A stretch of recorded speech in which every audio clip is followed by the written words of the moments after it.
Hey guys, welcome back to another video. I hope you guys are having a great day. If you have been paying attention to the crypto market in the last 24 hours, you guys might have seen a little bit of a change in the majority of the altcoin formation. What I'm trying to say is there is definitely a little bit of a split. While half of the tokens are down about 5 to 7%, while half of them are up about 5 to 7%.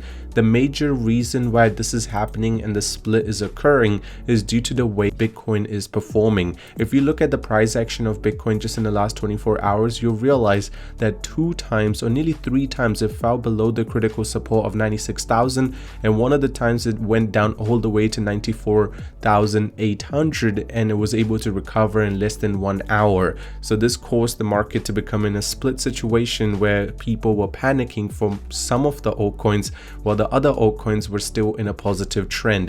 But what does this mean to the overall idea? Well, China is about to impose 10 to 15% tariffs on US energy and vehicles on Monday, and this has been confirmed. Not just it's going to happen in the future, rather we have a date. And over 2,000 Bitcoin have been moved from minor wallets into past week, and declining whale transactions raise questions about Dogecoin's market, while Michael Saylor hints at more upcoming purchases of Bitcoin from Strategy. Before we get into all of this, if you guys are here for the first time, you want to stay up to date with everything to do with the crypto market and especially Dogecoin, scroll down, tap the red subscribe button. It will just help you stay up to date with the latest and the greatest news first. While there, slap a like on the video, just help the YouTube algorithm push the video out to more people. More people are paying attention to what is happening in the crypto market. They decide to buy into it, the user engagement goes up, more inflow of cash, the market keeps climbing, and a lot of us make a lot of profits. So make sure you go down and slap a like on it. Now, first of all, I want to show you guys the price action that Dogecoin is following. It's very clear to see that it is definitely following the footsteps of Bitcoin. When we did see a sell-off from Bitcoin, it was pretty much an identical thing that happened with Dogecoin.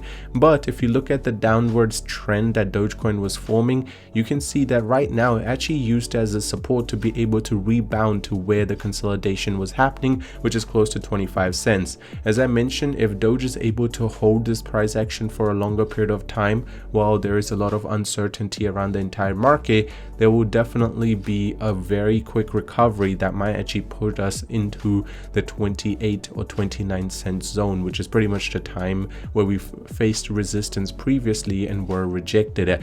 In general, the way the Dogecoin market is moving, it's heavily reliant on the way Bitcoin is doing, and Bitcoin is able to hold over 96,000. So right now the market is still in a positive sentiment. But what is not in a positive sentiment is if you look at the fear to the grid index. Even though the market had such a volatile beginning of the day, you can see that there was no change to the fear to grid index. It did not go more towards grid, but the dominance of Bitcoin has actually climbed slight bit again. Now, this is another interesting statement that was made. For the first time, Hong Kong government recognizes Bitcoin and Ethereum as a proof of asset for investment immigration application. Now, I did tell you guys about this yesterday, but now it's been officially been confirmed. So if you have money in your Bitcoin and you want to get visa for Hong Kong, you're more likely to get it because it will be seen as a proof of asset, and that's just insane.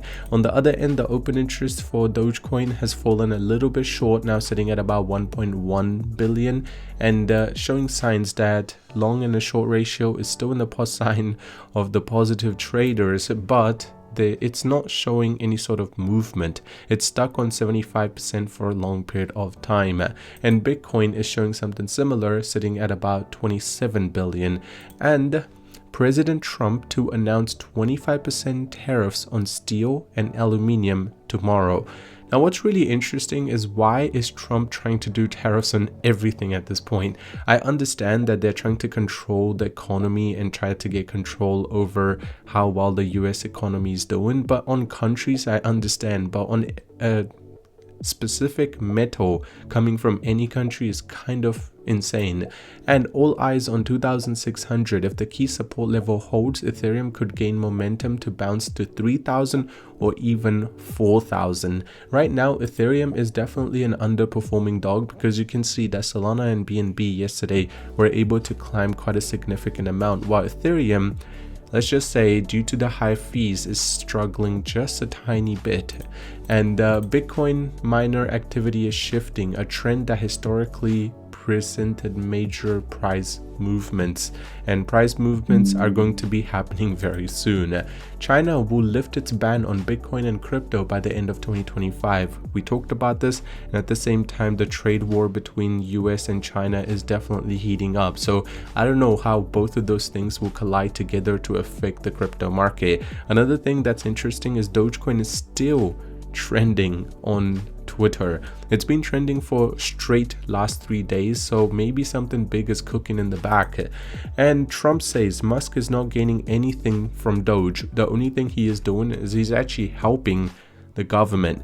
Now, personally, if you ask my opinion, I think the way everything is playing out, I do see what Elon is doing with everything, and I personally feel like he's actually doing a little bit good, but the amount of control that he's having over the government, it's definitely not that he's not gaining anything, because I feel like he's getting insights into the government which he could have not gotten as an outsider person.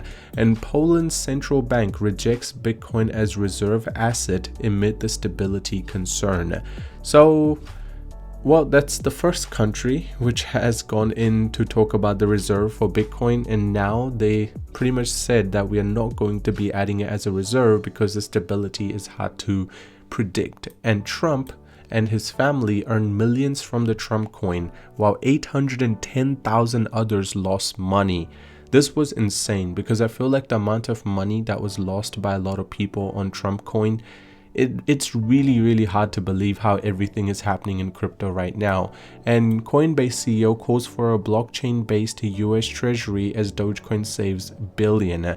Now, this was an idea from Elon that was presented, that we might be able to put everything relating to the spending on a blockchain, so anyone can actually go ahead and check everything that the US money or taxpayers' money is being spent. Let's just say the CEO of Coinbase agrees with the idea and should be happening even sooner. And Dogecoin price prediction for the 9th of February, the way everything is doing right now, we are pretty much going to have a support at 24 cents and a resistance at 29 cents. So if we're just able to sustain the price that we're sitting on, there is a lot of room for the Dogecoin price to grow in the near future. And China to impose this is going to be happening in just under 24 hours. So that will also have a very strong implementation in terms of how well the market will be doing. The miners are moving money from their wallet, and declining whale transactions. I mean, yesterday I showed you guys how many big transactions are happening from the entire, the whales of Dogecoin. So this is a little bit of a misleading statement. That's all I'm going to say. And Michael Saylor is still hinting that Bitcoin is going to be purchased by strategy, and they're going to be purchasing in large sum of money. At the end of the day, everything I say in my videos is just my personal opinion. It's not financial advice, so do your own research. Thank you for watching. I hope you have a great day, and I'll see you very soon.